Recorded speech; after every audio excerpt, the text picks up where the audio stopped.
California. Julio de 1981. ¿Es el dolor algo que se superpone al silencio? Todo surge del silencio. Entonces, ¿el silencio es la constante y el dolor es, de alguna forma, extraño? Cuando hablas de dolor, alguien sufre ese dolor, un alguien que aparece desde el silencio. El dolor es una percepción que generalmente intentamos eludir mediante un rápido proceso de conceptualización. Como el concepto de dolor y su percepción no pueden suceder simultáneamente, debemos abandonar la idea y sentir la sensación pura. Al tomar conciencia de la situación, al ser conocedores de ella, salimos del dolor o más precisamente, el dolor queda en nuestra observación, en nuestro siempre presente silencio. Hay varias formas de relacionarse con el dolor. Generalmente tendemos a eludirlo o a dirigirlo de alguna manera, pero entonces quedamos enredados en él mediante el esfuerzo de la voluntad. Cuando sencillamente observamos y permitimos que el dolor se exprese, la energía fijada como dolor se hace fluida. En la mirada pura no hay nadie, ningún ego que dirija, y esta energía, no encontrando lugar en el que localizarse, se reintegra a la totalidad. Es importante aprender a vivir con el dolor. Nunca lo conceptualices. Te pondré un ejemplo de lo que quiero decir. Si te sientes cansado y te dices a ti mismo estoy cansado, te identificas instantáneamente con la fatiga. Esta identificación te hace cómplice de ese estado y por tanto lo sustentas. Pero si te tumbas y dejas a la fatiga en libertad para expresarse, se convierte en objeto de observación. Y cuando dejas de ser su cómplice, el sentimiento de cansancio se desvanece rápidamente y te sientes completamente descansado. Tengo un nervio deteriorado en la pierna. Si soy capaz de distanciarme del dolor lo suficiente para observarlo, ¿ayudará esto a su curación? Este nervio de tu pierna tiene su origen entre la cuarta y la quinta vértebra de la columna vertebral. Cuando existe una presión sobre esa parte, lo primero que hay que hacer es liberar el nervio.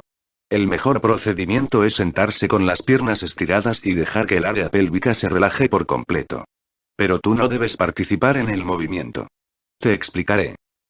Toma esa postura. Cierra los ojos y deja que tu atención recorra tu cuerpo. Así puedes sentir dónde se localiza la tensión. Pero no anticipes ningún resultado. La anticipación indica que la mente está ya en alguna parte antes de que la sensación haya tenido la posibilidad de expresarse, y así permaneces más en la idea que en la sensación. Podríamos llamar propósito a tal anticipación. No debes vivir en el propósito. Si cierro los ojos, no puedo decirte con exactitud en dónde estoy porque mi cuerpo está despierto en cada parte, despierto por su sensitividad subyacente. En cada paso, el fin se cumple. Cuando despierto por las mañanas, siento a menudo como si hubiera una substancia densa que debo atravesar para despertarme realmente. ¿Por qué me siento tan cansado? Cuando despiertas por la mañana, es el cuerpo el que despierta en tu conciencia. Pero lo que llamamos nuestro cuerpo es un esquema inscrito en el cerebro, una especie de reflejo allí impreso en algún momento de nuestra vida. Al principio este reflejo era ocasional, luego se hizo más frecuente, hasta que finalmente quedó fijado allí. Tú adoptas este esquema y piensas tu cuerpo en estos términos. Sucede lo mismo con los estados psíquicos. Podemos despertarnos y sentirnos inmediatamente deprimidos. ¿Es también algo condicionado lo que nos hace pensar que necesitamos 8 horas de sueño cada noche? Cuando llegas a ser más consciente, te enfrentas diariamente a los acontecimientos y situaciones en forma no reactiva y los vives íntegramente tal como se presentan. Nada se pospone y, por tanto, ningún residuo queda en tu mente. Al no haber remanente de reacción y tensión, tu cuerpo está completamente relajado cuando duermes y en este estado 4 horas y media o 5 son suficientes. Entonces, ¿necesitamos dormir más en la medida en que no vivimos de forma consciente durante el día? Sí. En ocasiones, lo que has pospuesto durante el día sale en forma de sueños. ¿Son necesarios los sueños? Lo que generalmente llamamos un sueño es la eliminación de lo que no se ha resuelto en el estado de vigilia. Pero si aparece como lo que en francés se denomina songe, entonces no es eliminación. Puedes ver cómo tu pasado o tu futuro aparecen en una simultaneidad perfecta, pues la idea de vivir en el tiempo y en el espacio es solamente debida al hecho de haber sido educados para pensar en estos términos. Realmente, acontecimientos y situaciones aparecen de forma simultánea. Lo que harás mañana, o dentro de 4 semanas, o dentro de 4 años, está ya presente. Pero tu mente ha sido organizada para captar las percepciones de forma sucesiva y así aparece el tiempo. Este existe solo en la mente humana. En realidad, no hay tiempo. Los maestros espirituales dicen a menudo que el mundo fenoménico aparece y desaparece y que no hay nada que la persona necesite hacer. Pero la mayor parte de nosotros sentimos la necesidad de controlar nuestras vidas. ¿Por qué controlar la vida? La vida no tiene necesidad de control. La vida se estructura por sí misma. Intentar controlar la vida significa vivir en la memoria, en la repetición, en el proceso continuado de tener y querer ser. Cuando abandonas este imperativo de control, desaparece el conflicto y eres uno con la corriente de la vida.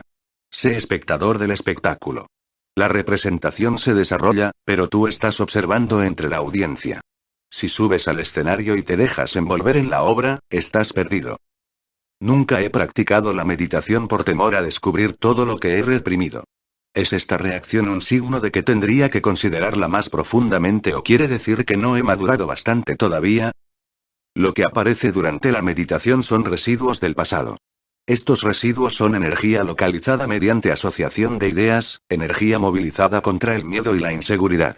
Mantente como testigo de todo ello.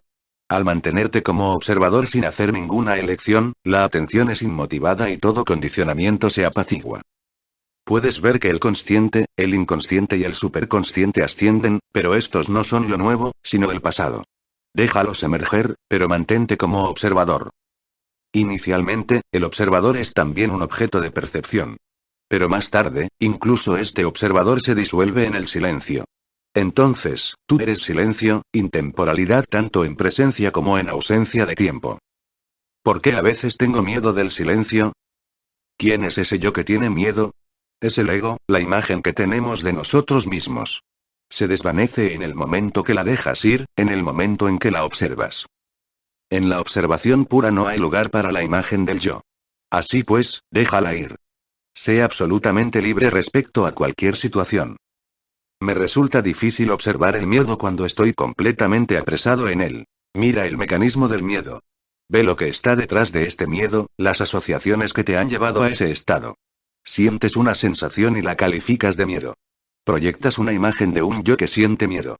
Luego colocas esta imagen en una selva oscura ante un león enorme. La proyección de ti mismo como hombre, como una determinada personalidad, hace surgir el miedo porque la personalidad necesita una situación para existir.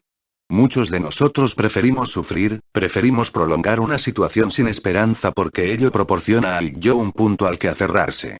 Si el yo no tiene algo en que agarrarse, muere. Y debemos acostumbrarnos a morir.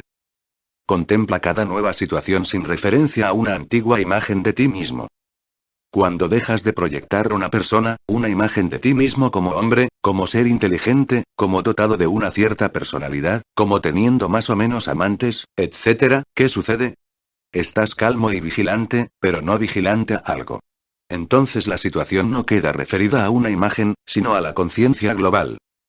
Cuando tienes miedo, el yo queda envuelto en este miedo y no puede dejarlo marchar de forma intencionada.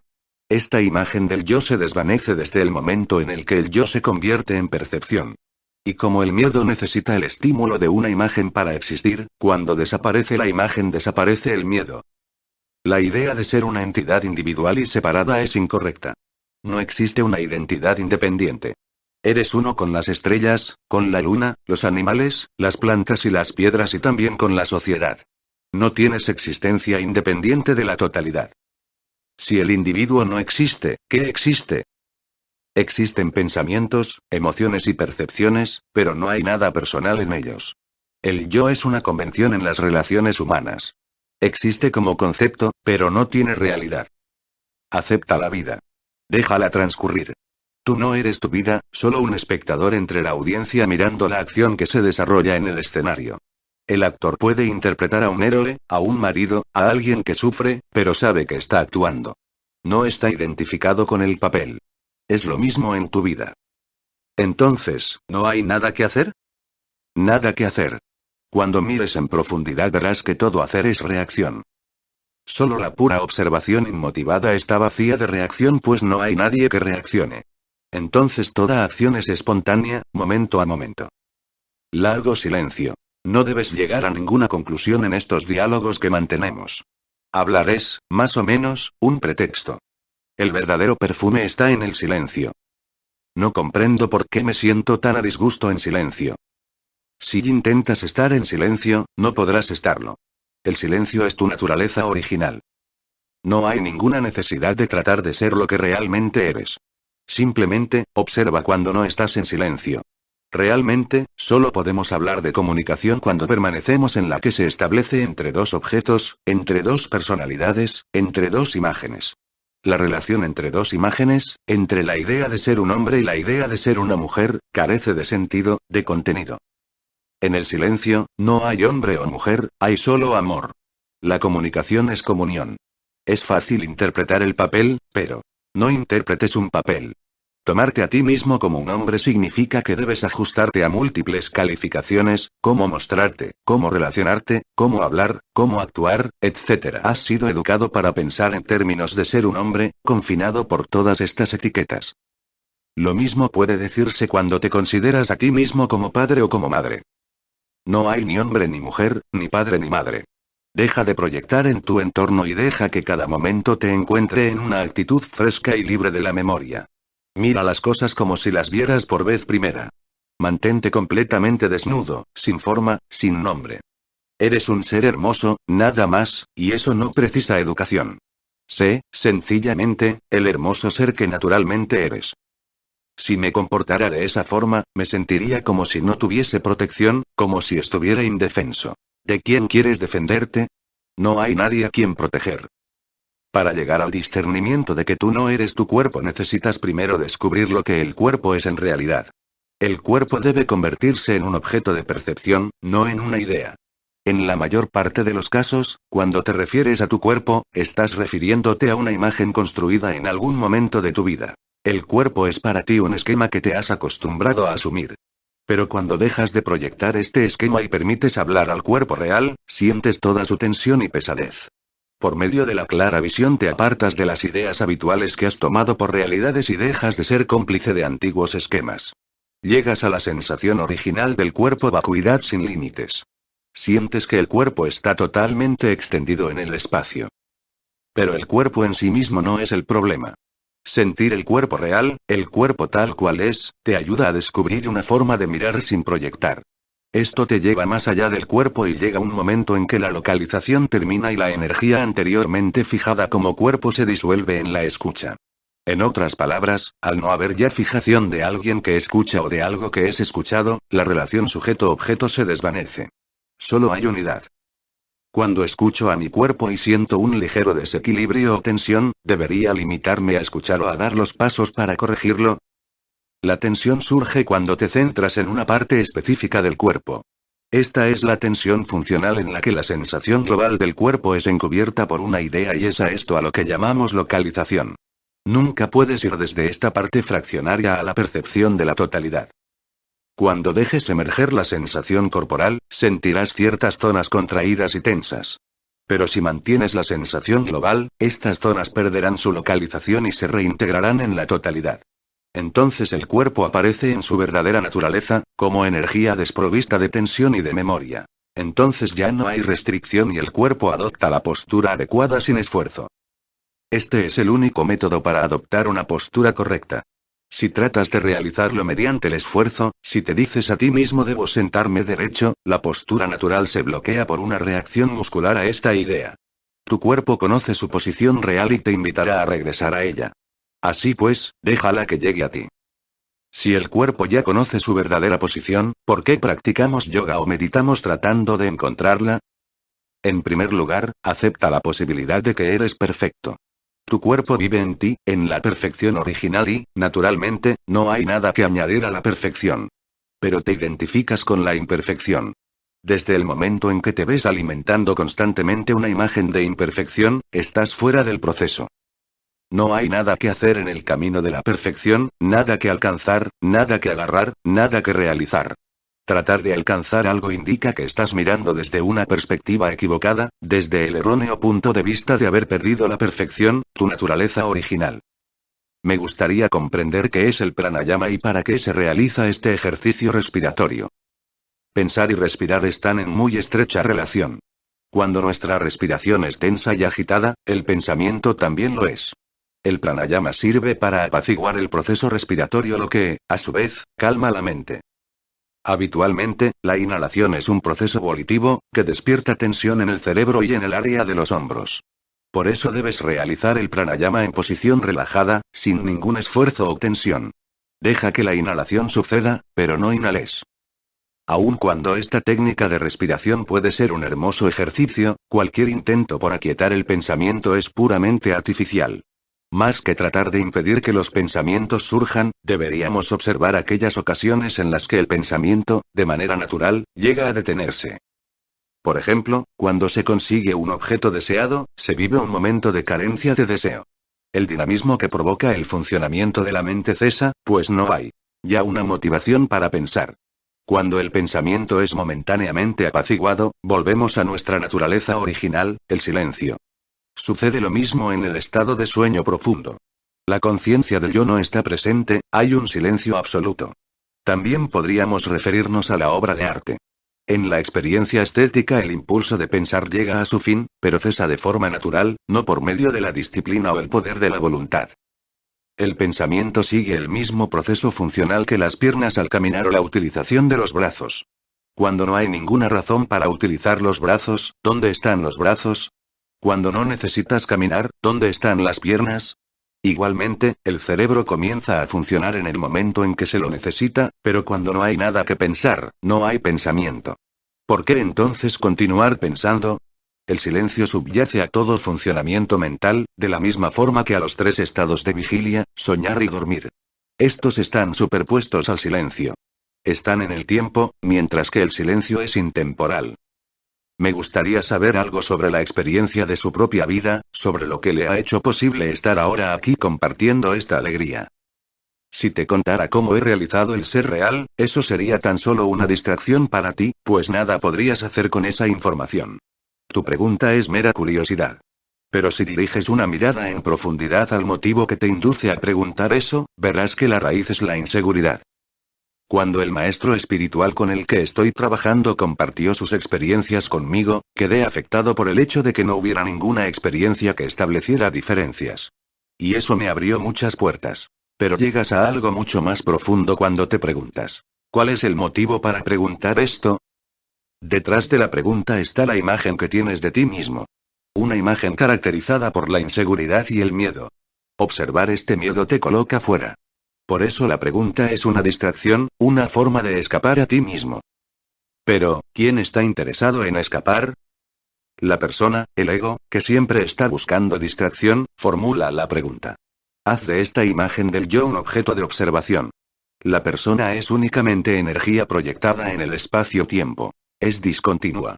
Sientes cómo el objeto, la persona, aparece en tu conciencia y entonces el deseo de identificarte con una imagen proyectada se extingue.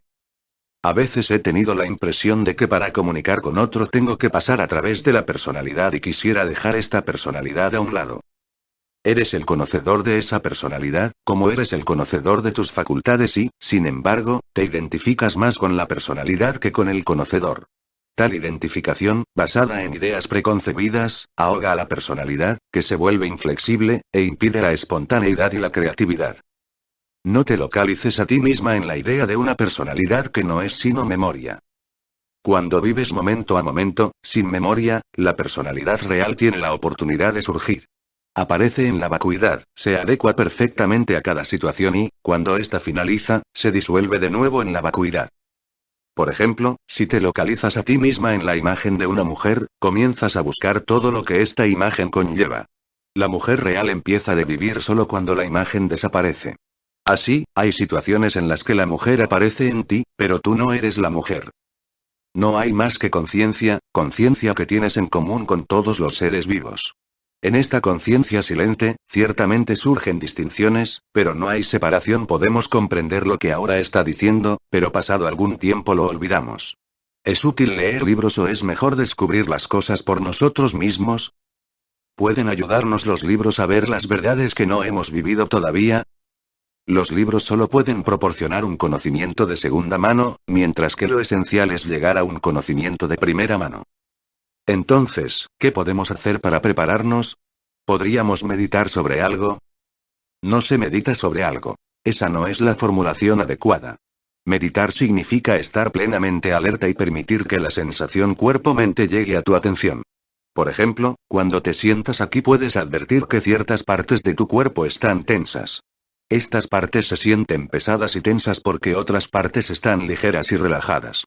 Pero la concentración sobre la tensión, sobre las zonas rígidas, conduce a la fijación. ¿Cómo proceder entonces? Hazte consciente de una zona que sientas ligera y vacía. Y, como si de agua se tratara, deja que esa sensación se expanda hasta incluir áreas más densas. ¿Hay algunos momentos del día que sean especialmente indicados para esta clase de observación? Sí. Puede haber momentos en los que estás más disponible. El mejor momento es por la mañana, justo al despertar. No eres tú quien despierta, sino el cuerpo el que despierta en tu conciencia. Por eso, cuando estás alerta, ves cómo el cuerpo retorna a sus viejos esquemas. Cuanto mayor es la frecuencia con que el cuerpo se te presenta globalmente como una sensación, más frecuentemente también la memoria orgánica se va haciendo cargo de él. Durante el día, cada vez que introduces tus habituales esquemas de contracción, la memoria orgánica de la totalidad te devuelve a la sensación global y llega un momento en el que ya no regresas a la imagen fraccionada de tu cuerpo. Ha dicho que no podemos realizar nada mediante la voluntad y el esfuerzo. Sin embargo, si prescindimos del esfuerzo, vemos que nada sucede, que no hacemos nada. Pero nada sucede cuando intentas hacer que suceda. La mera intención de hacer que algo ocurra bloquea su expresión espontánea. La intención hunde sus raíces en el miedo y en la inseguridad. Toda esa energía condicionada debe llegar a detenerse. La mente debe quedar en suspenso. Solo una actitud de no interferencia puede llevar a su fin el proceso de la memoria mecánica y todos los condicionamientos que la acompañan. Entonces la original energía incondicionada sale a la superficie. Generalmente, solo conocemos conceptos, pero no conocemos el silencio. El valor de la práctica de la meditación reside en que nos ayuda a familiarizarnos con el dejar ir, con la quietud. Cuando la mente deja de interferir, solo hay silencio. Y de este, aflora la creatividad. Pero en cuanto caemos bajo el hechizo de la voluntad, solo hay repetición. Cuando miramos a nuestros amigos o a nuestro entorno, solo vemos nuestras proyecciones, nuestras superposiciones, no vemos el mundo como es. Así pues, el primer paso es reparar en que realmente no vemos, en que proyectamos nuestros miedos y nuestras esperanzas sobre todo lo que nos rodea. Para verlo, debes estar en silencio. Cuando se vive este silencio nada es repetitivo y quedarás sorprendida por todo lo que entonces surge. ¿Qué es lo que nos lleva a mirar siempre las percepciones y los conceptos como objetos?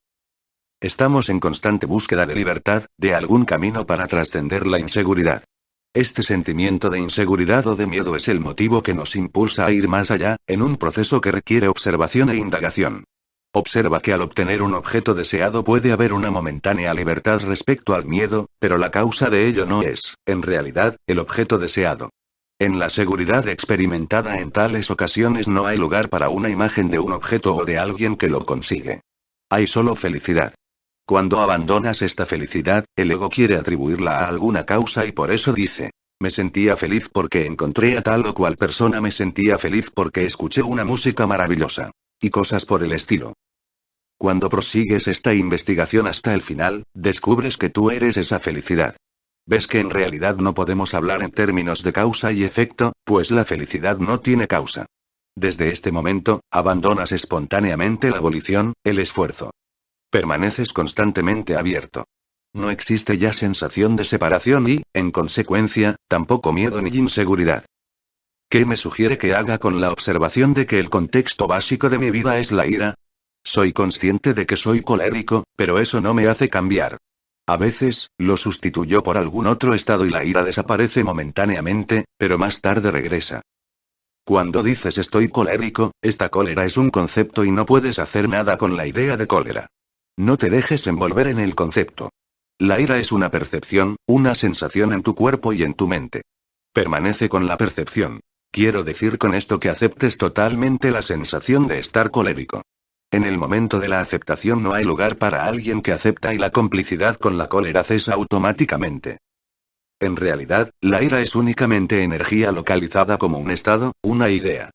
Al principio, se localiza ocasionalmente y luego más frecuentemente hasta que está constantemente presente y te identificas con ella. ¿Ocurre lo mismo con el miedo? Exactamente lo mismo. Cuando te despiertas por la mañana y te encuentras con un cierto talante, un estado de tensión, por ejemplo, hazlo objeto de tu observación. Siguiente, acéptalo. Se necesita muy poco para aceptar algo, pero nuestra aceptación es habitualmente solo psicológica. Estoy hablando de aceptar la función actual, la sensación de tensión. La mayor parte de las veces, tratamos de escapar a nuestras sensaciones. Decimos siento miedo y escapamos en esta idea. O telefoneamos a un amigo o leemos un libro. Pero cuando aceptas una percepción, ya no queda fijada y florece y se disuelve en la conciencia, en tu aceptación. Cuando aceptas algo plenamente, sin juzgar o calificar, la aceptación es conciencia y ahí eres completamente libre. Completamente. Es hermosa esta sensación de libertad que aparece al aceptar la vida, al aceptar lo que eres.